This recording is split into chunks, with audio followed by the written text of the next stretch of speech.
Hello and welcome back to my channel. My name is Jessica and today's video is so exciting. We will be putting together my Roman SZMAL palette. So these are all my Roman SZMAL watercolors. I have done a couple hauls and these are all that I have. And then I purchased this tin specifically for these Roman SZMAL paints. If you look, the packaging says for 24 full pans, but if you actually pause the video and count the pans in this picture, there are 28. Now, I had bought this before I purchased more of my Roman SZMAL paint, and I actually bought 29. So this wasn't gonna work and I had to figure out what to do. But I remembered somebody actually took the metal tins out of their palette. So I modified this palette so I could fit all my current Roman SZMAL paint plus a few more. So I'll insert a little clip here of when I unboxed it and you can see it all put together with the pans inside. But this is how it looks now. And I removed all the pans, including the rows that you insert the watercolors, and then you're left with just this tray. So here are these strips that you put your watercolor pans in. Before I took it apart, there was a slot down the center that you could probably fit a paintbrush or pencil, but not big enough to fit more watercolor pans, so that wasn't gonna work. These actually pop off pretty easy. I did this all by hand. I started with one corner and then just pulled it up. I did put a little force on it. You do have to be careful that you don't bend your tray. I bent mine a little bit. And then also be careful because the edges of these are not sanded down. They can be sharp, so please be careful if you are taking off these metal rows. But this is what you are left with.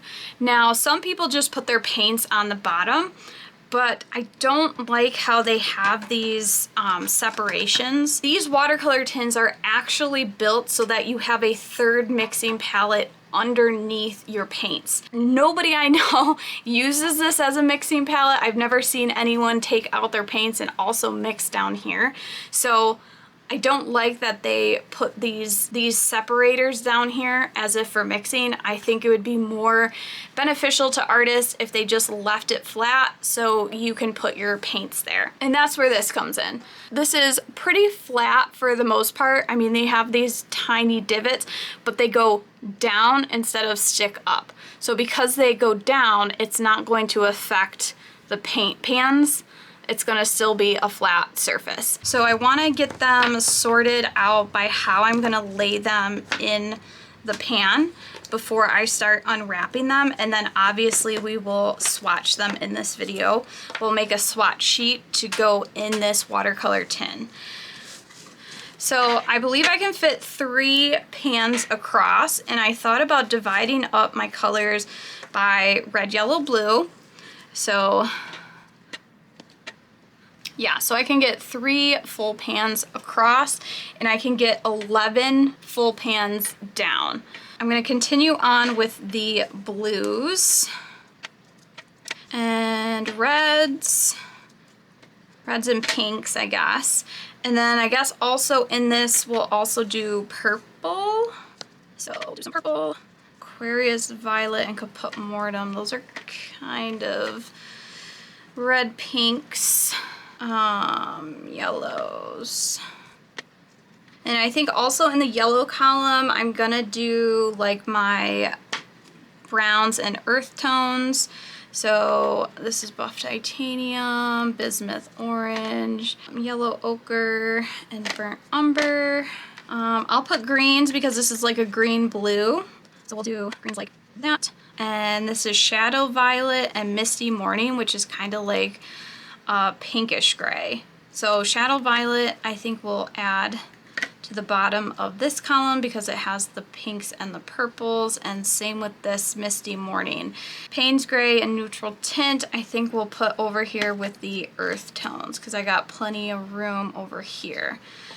So I think this is what I'm going to do. So I could fit 1, 2, and then 2 more over here for a total of 4 more. So if you know of 4 more Roman SZMAL paints that I should put in this set to complete my set, please let me know in the comments below, because I do want to fill out this palette. I just popped these in the fridge because I've seen in other videos that helps the paint from sticking to the paper inside, but we are going to unwrap all of these. I'm just going to do one on camera and the rest I'll do off camera. It is wrapped with a piece of watercolor paper and it's hand swatched across. One side has the number in the line, and then the other side has the pigment information, light fastness, granulation, and opaqueness, and then the bottom has the name. So I just sliced the edge here because I do want to keep these wrappers. I'm probably going to put them in my swatch book somewhere, and then they are wrapped in like this foil packaging. So we are going to unwrap it, and then here is like a piece of wax paper that covers it. So we'll throw that out. There is no labeling on these pans whatsoever, so I am going to go through and unwrap all of these, and then I'm going to label the sides, and that's going to take a while, so I will be right back. Okay, so we got all the pans unwrapped. They are labeled. If you can see, I have the numbers on one side, the Roman SZMAL initials on the other, and then the names on the long side. So that way I know what each one is. I also prepared all the swatch cards on Arch's watercolor paper. So I have everything labeled with the brand initials, the name, and the pigment number. First we have Phthalo Blue Green Shade, which is pigment number PB15:3.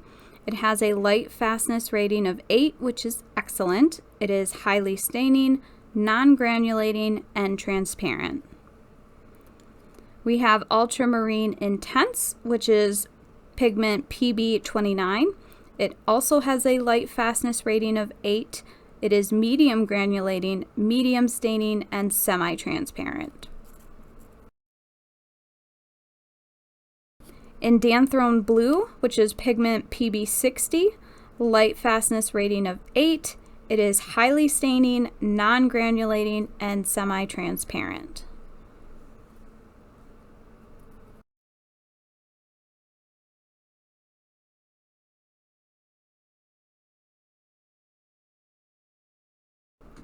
Prussian Blue, which is pigment PB27, light fastness rating of 8, staining, non-granulating, transparent.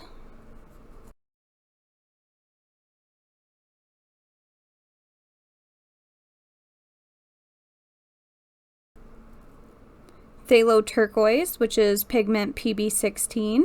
It is light fastness rating of 8, staining, non-granulating, and transparent.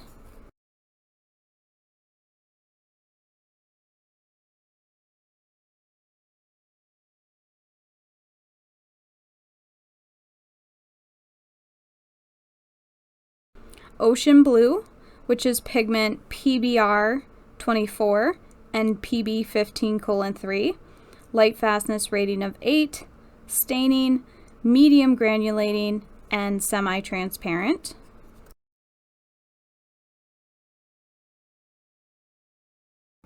We have Sap Green, which is pigment PY150 and PG7, light fastness of 8, staining, non-granulating, and transparent.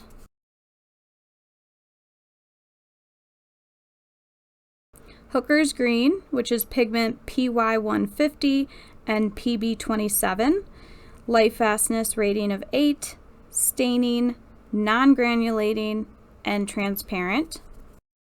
We have chromium green oxide, which is pigment PG17, light fastness of 8, non-staining, non-granulating, semi-opaque.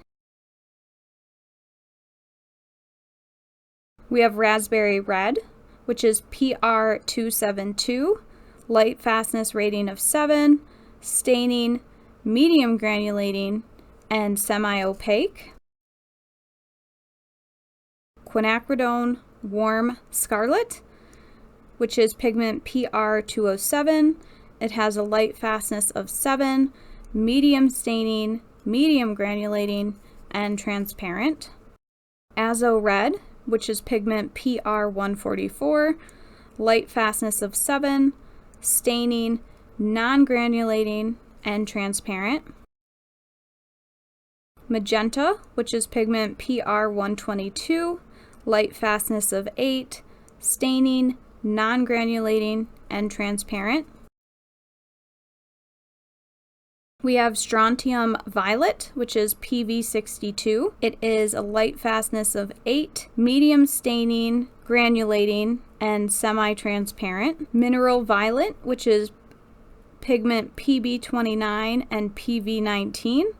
Light fastness of 8. It is medium staining, granulating, and transparent. Aquarius violet, which is a combination of PB29, PV19, and PR255. Light fastness of 7. It is staining and granulating and semi-transparent. Caput mortuum, which is PR102, and it is an earth pigment. It has a light fastness of 8, medium staining, granulating, and semi-transparent. Shadow violet, which is a combination of PG50, PB29, and PV19. Light fastness of 8, staining, granulating, but semi-transparent. We have Misty Morning, which is PG50 and PV19, light fastness of 7, medium staining, granulating, but semi-transparent.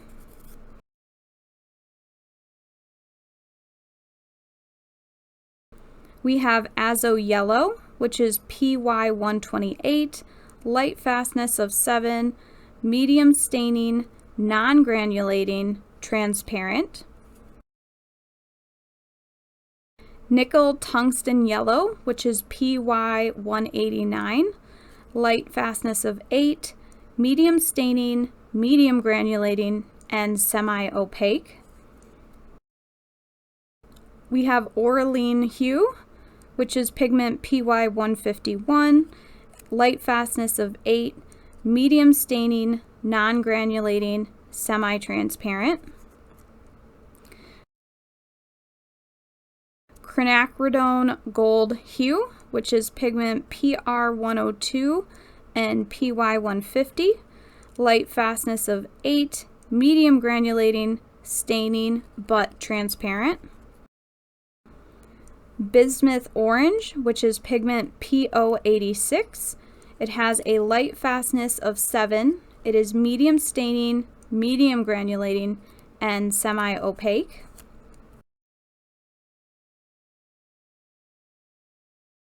Buff Titanium, which is pigment PW6:1. It is an earth pigment. It is a light fastness of 8, non-staining, granulating, and semi-opaque. Yellow Ochre, which is PY43. It is also an earth pigment. Light fastness of 8, medium staining, non-granulating, and transparent. We have Cypress Burnt Umber, which is PBR7. It is also another earth pigment. It has a light fastness of 8, staining, medium granulating, and semi-transparent. We have neutral tint, which is PB60, PBK6, and PV19. It has a light fastness rating of 8, medium staining, non-granulating, semi-transparent. And lastly, we have Payne's Gray, which is a combination of PBK9, PB27, and PR264. It has a light fastness of 8. It is medium staining, non-granulating, and semi-opaque. So here are all the color swatches that are completely dry, and I wanted to show you them all together. And there are a few things that I just wanted to point out. So I'm kind of disappointed that this Oraline hue and this Azo Yellow are quite similar. The Azo Yellow does have a more vibrant color, so I probably didn't need both of those. I probably could have only chosen one because they are just so similar. The other thing that I noticed right away is that the neutral tint and the Payne's Gray are also quite similar. Payne's Gray goes on much more opaque. So again, I probably didn't need both of these and could have only picked one. But other than that, I'm really happy with the colors I have so far. Then after seeing all the dried swatches, I actually did just a slight rearrangement of my palette. I still stayed somewhat true to what I originally did. I just kind of rearranged the colors that are next to each other. So this is just a quick speed paint of my swatch card that I'm going to keep inside the palette. This one is done on Bao 100% cotton cold press paper. I did not do arches for this, and I did leave some spaces after. I did 2 spaces after the blues because after swatching them out, I realized that I would like to get some of the maybe cobalt teal or sky blue, just something a little brighter and lighter. And then for my reds, I left 1 space, and I think I would like to get possibly another cooler red because I really only have the magenta that lean towards the cool reds, so I would like to add a second. And then I left 1 space over on the yellow column, and I might possibly remove either the Azo or the Oraline and just keep one of those and end up getting 2 different yellows to put in this palette, possibly a medium Hansa yellow or a gamboge, because I would like to have a warmer color and then maybe a lemon yellow. I'm not quite sure to have a cool yellow. So I just wanted to expand on my primaries so that way I know that I'll be able to do a lot of mixing. So I think that'll be what I do my next video about, mixing my primary colors to see what I can get and possibly what I'm missing to fill in this palette. That is it for today's video. I hope you enjoyed it. I had a lot of fun finally opening these Roman SZMAL paints. Be sure to hit like and subscribe if you want to see more videos like this. Thanks so much for watching, and I will see you in the next one. Bye!